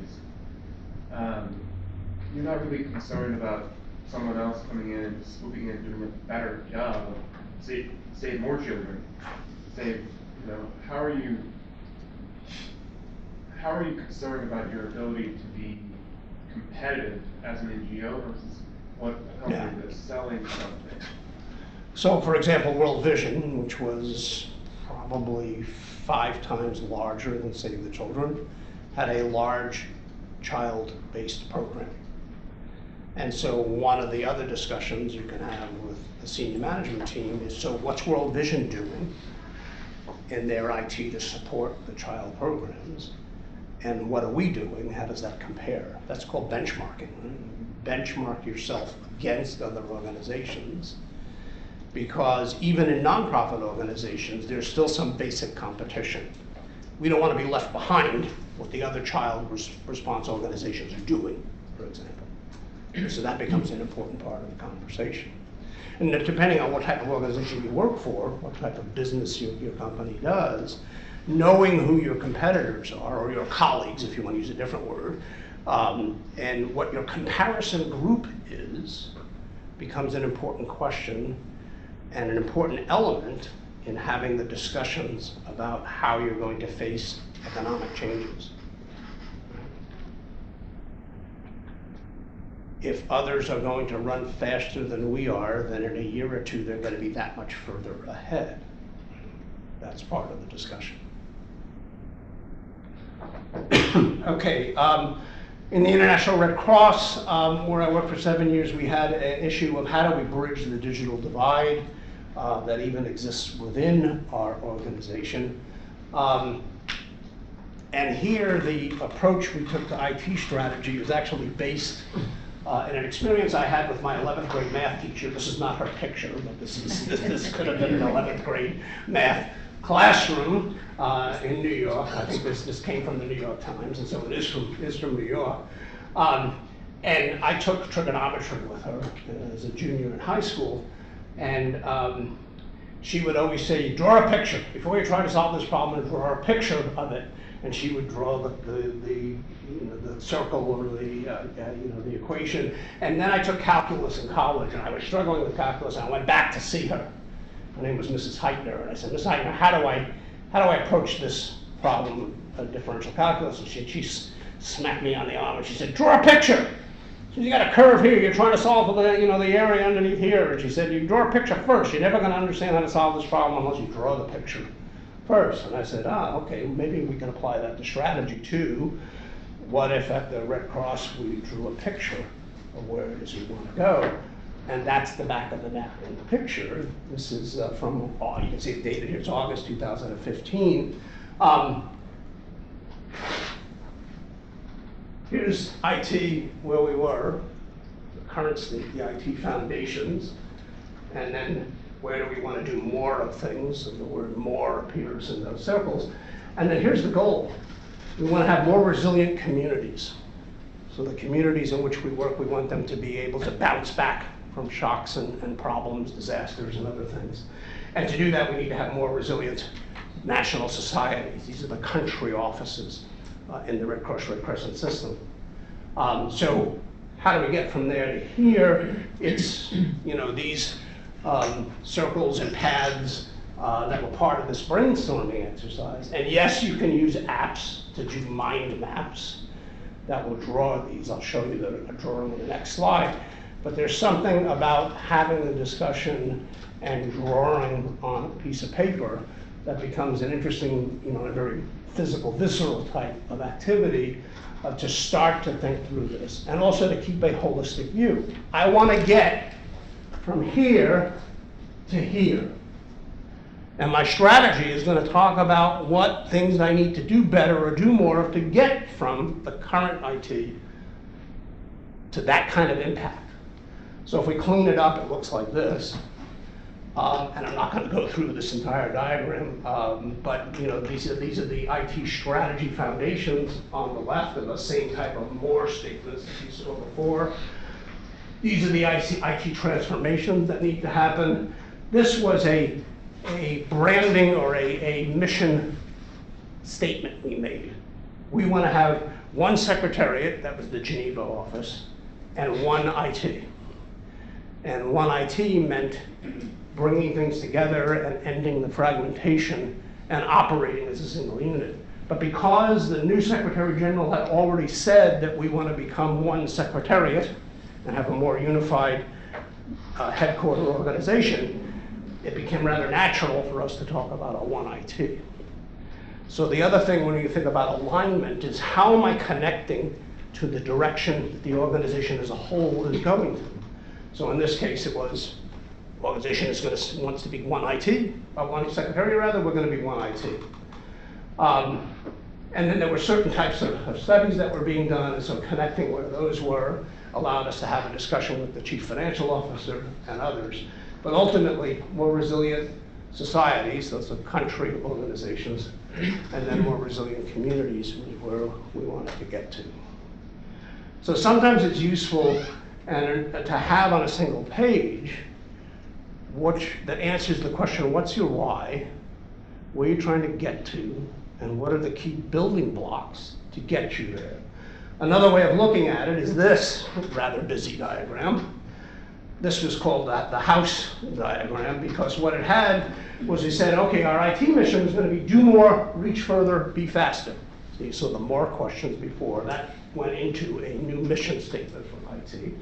And then we connected it to the strategic priorities that the organization strategy had already stated. And so we said that was this next level. And then there are things that we're going to do, those are the priorities, things we're going to do with people, and then these foundational, or what we call pillars, they look like pillars in a building, to then support that. So this became a rather dense slide, but a picture that resonated with senior management because they had already seen a similar diagram to this for the organization strategy. They had already seen this piece related they've done a house diagram to relate to the organization as a whole. So sometimes you can actually pick the same metaphors, the same diagram, same approach, and have your IT strategy go that way. It's more likely that your strategy will get approved and supported if it looks like things people know. Okay. The more you need to educate senior management in the particular methodology you're using, the more uphill battle it is. And by the way, that's good engineering, right? My father designed fighter planes, I told you last week, and one thing he said is you never want to design a plane that has all new parts. And I was like, why? He said, well, you have to keep that much more inventory of spare parts, number one. Number two, they're all new parts, they're all untested. You want to use as many existing parts because they're already tested. You want to stand on the shoulders of other engineers and other planes that have been built before. Well, that's good engineering. I think this all, it makes a lot of sense. I think for this, is there also a thought that goes into then, all right, here's our strategy, here's our goal. Because it's a nonprofit organization, like, do we think that there's the right number of grants coming in? You know, it's often really hard to get donors to support and fund overhead. Like, is it feasible that the organization is either able to reallocate money or get donations that could be directed towards an overhead priority? Right. Yeah, so you're asking a question that actually is somewhat unique to nonprofit organizations and how the financing works. So Mary Grace mentioned grants. Typically, grants are made to programs. So there's going to be a new health program, a new water and sanitation program. There would be government and other grants made to support that program. And then usually the US government allowed for a certain percentage of overhead to go for administrative costs. And traditionally, IT was lumped in to that administrative cost, which really limited how much we could spend on IT. But the thing we changed was we started to make part of the grant proposals the IT component of the program, and got the grants approved with an IT component, and that then changed the dynamics, the financial functions of the grant making. So part of this is a challenge you may have heard. It's been in a couple of movies as well. Follow the money. Understand what the money trail is? In your organization, if you understand how money flows from customers to revenue of the organization, to the costs of the organization, to then outputting new products that are sold. If you understand how that basic model works, then you have an advantage in IT, because you can say, you can actually partner with the chief financial officer and say, here's how we can accomplish this, which would have been historically difficult to do. You'll find that in the Phoenix story, the partnership or the relationship that Bill Palmer has as the acting, he'll become the acting CIO, the relationship he has with the chief financial officer was rather rocky in the beginning, and it ends up then becoming, he turns it into a source of strength. So watch how he makes that transition to do that. Yes? I used to intern and briefly work for a nonprofit out in California that was trying to bridge that digital divide. And I think my senior leadership probably would have benefited looking at a diagram similar to this. What that organization I felt suffered from was serious mission creep. They were trying, like you said, compete for funds, right? They had to differentiate themselves among other nonprofits within the Bay Area. So they jumped from bridging the digital divide by maybe helping underserved communities gain access to the internet, suddenly jumping over to something called e-health.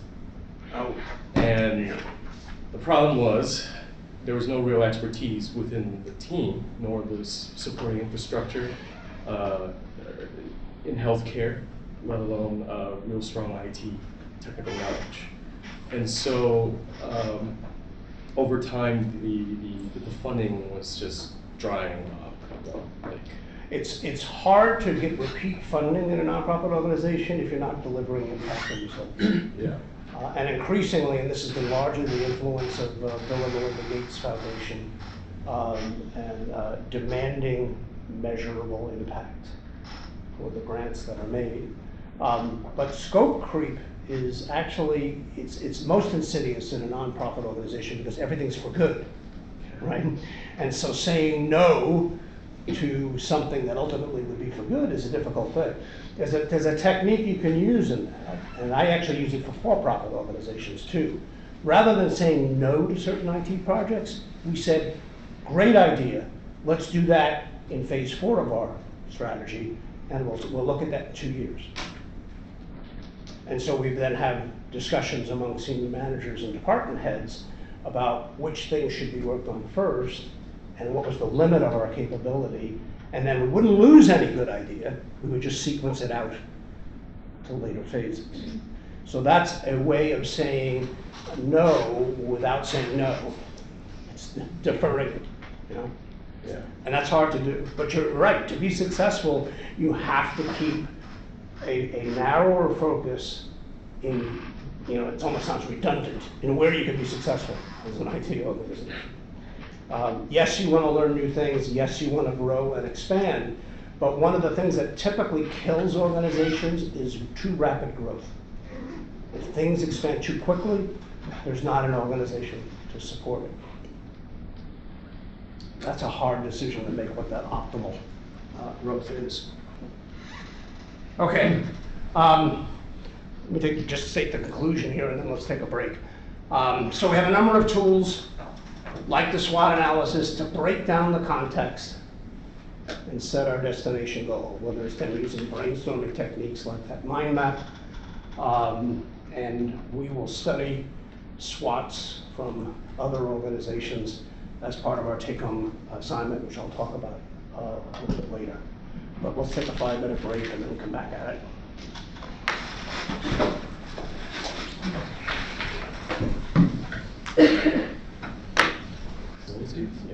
Okay.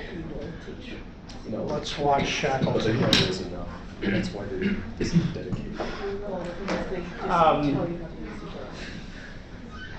So this is not only going to illustrate the cynic's why and the goal, it's going to talk about destination and paths. So we'll actually, one of the things you'll look up on Google is the map for all of this. So as we go from leadership and vision to strategy and finding out where to go, this movie excerpt that I mentioned about the Shackleton story illustrates leadership, vision, strategy, destination, and path. So in groups of 3 or 4, and I'll put these questions up again, they're numbered around the board. We'll have just a general discussion, but in groups of 4, sort of take notes and then talks amongst yourselves after this movie clip. And answer these questions about, you know, what was the destination. So find it on a map. There are a couple of good maps about the whole Shackleton journey that you can look up. Discuss among yourselves what was the why for this. I'll give you a hint, there are 2 whys. There's the why in the beginning, and there's the why in the middle. Okay. The main goal, again, 2 goals. What was the route that they took? So if you find a map, you can find the Shackleton endurance path that they took on a map. What were some of the intervening objectives that they had? You'll see some of those in the movie clip. So write down what were the intermediate objectives or steps they were taking. And then when did operational issues cloud the strategy? So, you know, when were there context issues that had impact on the strategy? And then where was the strategy changed or improvised? So what shifts do you see in the strategy as this goes on? So there's a true story, happened in 1914, at least it started there. There was a funded expedition from UK investors for the first group that was going to cross the South Pole. And they had mapped out a route to go to the Antarctica, cross the South Pole, and then come out the other side, and then get on another ship to go to New Zealand. And that was the overall path. They were going to take 28 Men were in the crew. This scene begins when the boat has been trapped in the ice floe and is starting to be crushed by the expanding and moving ice. So it starts in the South Atlantic on December 5th, 1914, when the ship left the island to head to Antarctica, and it ends on May 20th, 1916, when the crew was finally rescued. So this opening scene, you'll see is here the boat starting to be crushed. Any questions before I start?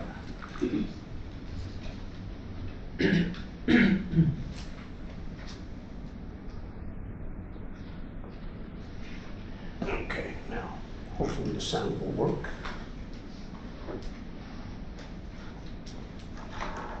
So if in groups of 3 or 4, just form with people around you, just take 10 minutes to discuss these questions. Actually, let's do it in 7 minutes, discuss these 7 questions, and then we'll, as a whole, as a group, we'll talk about and put them up on the board.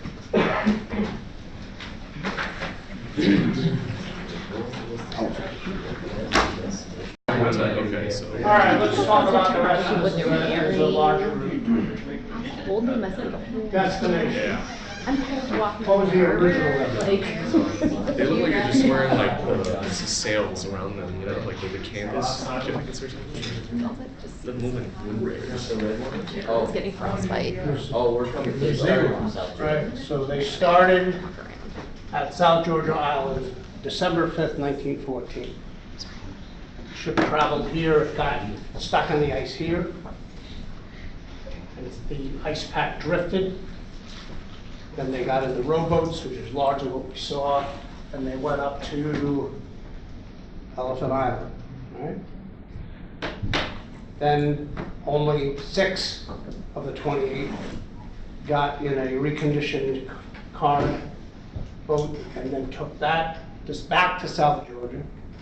If you watch the rest of the movie, you'll see they landed on the wrong side of South Georgia, which was a mountain between them and the Badlands Ridge, and how they got across that mountain is like the last, how they, not one person died, by the way, all 28 made it through. It's a rather remarkable story. Spoilers. So, so the original destination, somebody mentioned, yeah, South Pole. And then ultimately the mission was going to complete in New Zealand. After the boat sank, so boat sank, then what was the destination? South Georgia. Sorry? Weren't they trying to double back on South Georgia? Yeah, they were trying to get back to the South Georgia, right? The Ocean currents. ocean currents, but also Elephant Island. Right? I have a question. Yeah. If they thought they were gonna get to the South Pole, did they think that they were gonna come back? Like, why? No, I think that the plan was, you have to look in the book, that they were gonna have a ship meet them Okay. here. So they were just gonna leave the ship and then Ross walk Island. across the. Yeah, I don't believe the plan was to take the ship all the way. I mean, this is a huge piece of land here with a lot of ice. And so this Ross ice shelf, which they show with the dotted line, it's only in the winter is that frozen over. So part of this is what the timing was of the mission. I don't know what the expected date was. If everything went according to plan, I don't know what the date was that they would reach New Zealand. New Zealand is also in the southern hemisphere, so, but it's not close. So, South Georgia via Elephant Island, right? So in terms of destinations, these are actually physical places, and that's one way to think about destinations. But what about the why? What was the first why? Yes. Seems like maybe it was during a time when there was a push for like scientific and geographical exploration of Antarctica. To be first. Yeah. Right. So first to climb Mount Everest, first to circumnavigate the globe, in this case first to cross. So the first why is first to crossed the South Pole. I think there was somebody before that actually found the South Pole, but this was crossing it. Then, what was the why after the boat sank? Stay alive. Yes, yes. Stay alive. Rather heated argument, right? Where the captain said, Captain Brown said, my goal is that every one of you is gonna make it, right? So, that actually overlaps with the main goal. Where after the ship sank, is all survive or all get back to civilization, right?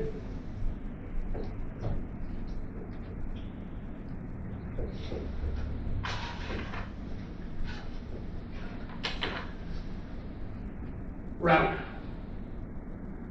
So in the slide deck, you'll find this map, which is available on Google. Rather circuitous route that they took back to the same place where they left. So this inset here shows. So the expedition began near the whaling village from South Georgia, and then the ship landed on the opposite side of the island. They actually had to cross the mountain range in order to get to the whaling village, and then they sent a ship out back to Elephant Island to get the rest of the people.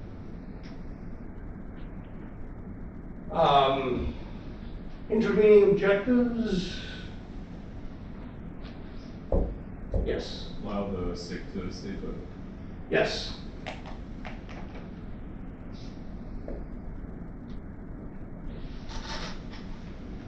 Alone? No, okay, right? What else? Yes, Ben? Prevent mutiny.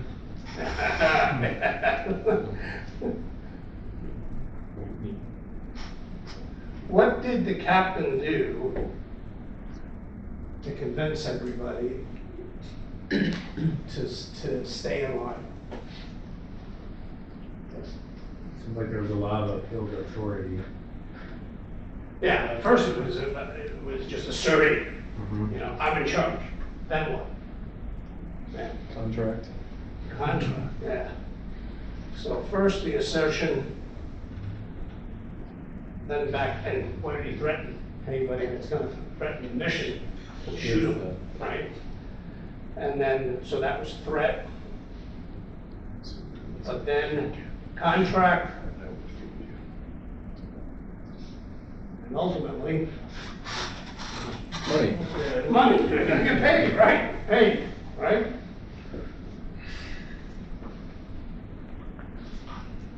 So the question of why are we doing this? Because not everybody was buying into we're doing it to survive. They thought we were going to die anyway.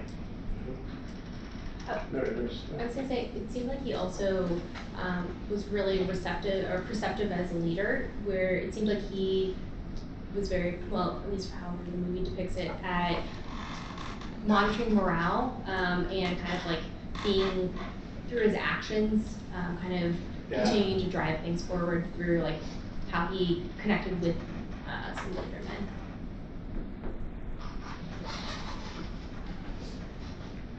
Did you notice that he had a pretty strong sense of how far he could push? Because what if other of the crew agreed with the one rebel who was, yelling in his face? I don't have to listen. What if another group, what if a large group got behind him and said, yeah, we're with him? So he had to know how far to push and when. But even said, morale is really low. Everybody's really tired, morale is low. How do you keep hope alive? Seemed like he tried to rally people to kind of the weakest link amongst them. Which is kind of interesting because I think he gave everyone a bit of a purpose there to even, you know, pulling that guy, taking a walk onto the island first and celebrating that. Yeah. Yeah, one of the things he did as a leader was he gave tasks and jobs of meaning. So he had to pick 6 from the group. He had to convince somebody else to be the cook, and the others to stay behind. So he tried to give jobs to them, and the job he gave to the recorder, who ultimately had the logbooks that became the actual story that was turned into a book about this. How many times did you see the strategy change? Where did you see the strategy change? Right when the ship sunk. So so the frozen boat, that was the first. So what you didn't see happening in the early part of the movie was they abandoned the boat, got all the supplies off. So what you saw sink was an empty boat. They'd gotten all the supplies off. So the first strategy was get everything we need to survive off the boat. Then what? When you say strategy, it's pretty much the overarching theme to the entire voyage, though. Like, the strategy has been the same regardless, because they all went in from the island to survive. None of them went out there just to go and die. Well, no, the adventure goal of being first across the South Pole, that's a different motivation. Yeah, but the strategy has been the same regardless. How? Like, the difference between a strategy and a tactic. Because strategy is when the war versus the tactics and to get the guys to the one island, to get the guys to fall behind. He used the same leadership strategy. So didn't they have to give this one up? They ended up not crossing the South Pole. Yeah. That was gone. Right? But it probably still didn't change their overall strategy. Well, he came back to try to do it again, and he died during the second. Come on, man. Had a heart attack on the ship. Yeah, so I mean, trying to be the first to do something that hadn't been done before was a huge driver, particularly in the Royal Society in the UK. It was a big deal. They come back with bragging rights that you were first. So the strategy changed when the boat was frozen. The strategy changed to evacuate the ice floe. The strategy changed to group. Well, the intervening strategy to reach Elephant Island, and a smaller group to go to South Georgia. And then from South Georgia, ship to come back to Elephant Island and get everybody. So you're right, the overall strategy, the overall why over this part is staying alive. Everybody surviving. But that only got into place when the boat got frozen in the ice. At first, I think the hope was, well, maybe if this ice breaks or the season, remember this was in the winter, so if the spring came, would there be a thaw, would the boat get freed up? Would they then be able to get back on the boat and get back? So the point is that context changed. And when context changed, strategy changed. And so that ability to shift and to say, we haven't failed, just the game changed. Now we have a new goal. So the original destination was to get across the South Pole and then go to New Zealand. The intervening destinations was Elephant Island and South Georgia. So the strategy changed as the context changed. And so one of the challenges now to bring this home to IT management is changing as the context changes and recognizing when you need to abandon the first strategy and have an intervening one or a new one. Now, none of us wants to give up, but knowing when to pivot, the word that was used earlier, which I like, knowing when to pivot is particularly important, especially if you're going to keep the team motivated and together. One of the basic rules is nothing succeeds like success, so you want the success continue. Let me just quickly mention the SWOT exercise and then we should wrap up. So there is a rubric on this, there's an assignment posted in Canvas. Pick one of these companies, which I know there are at least 3 SWOT examples of all of these 9, or you can choose another one if you can at least find 3 SWOT analyses in Google, and then do a compare on them. So what's the same among the SWOT analyses, what's different, what's missing? So the what's missing is your evaluation. You know, what do you think they're not considering, especially when you're looking at it from an IT perspective. And then create a Google Doc or sheet. You can color code things so that you can indicate, the differences in one color, what's the same in another color, and then what's missing in another if you want to do it all on one sheet. And then this example of the Starbucks example is in the rubric, and there's also on the prior slide. I have, just before you run out the door, if you would take a card, put some of them over here too. Take one card and pass it around and answer 3 questions. What's the one thing you enjoyed in class today or appreciated from the readings? What's the thing you didn't like and you wanted to learn more about, and then any other comment? If you don't have anything to say, put today's date. So everybody's writing something, okay? I'll come back and put this up, but I just want to go over the fact so the readings and everything are posted in the class plan. The assignments are posted in Canvas. I already mentioned about the self-organizing teams are not going to happen until after the 28th, which is after the last drop. That's the last drop date. And then we'll set up and choose scenarios and mentors, which you can see on the class plan. I volunteer to summarize readings next week. So who's willing to do what Dylan did this time? Yes, Emily?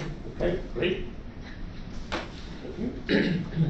We'll correspond about and iterate through it, okay? Next 3 assignments. So I pulled these right out of the class plan. So the SWOT exercise, which you're working on for next week. Project groups is on the 30th. Mentors will we'll randomly pick mentors on the 6th. And then take-home assignments number 2 and 3 will come later as well. So just to anticipate what's on the horizon, rubrics and assignments are in Canvas. And I apologize for rushing through and taking extra minutes.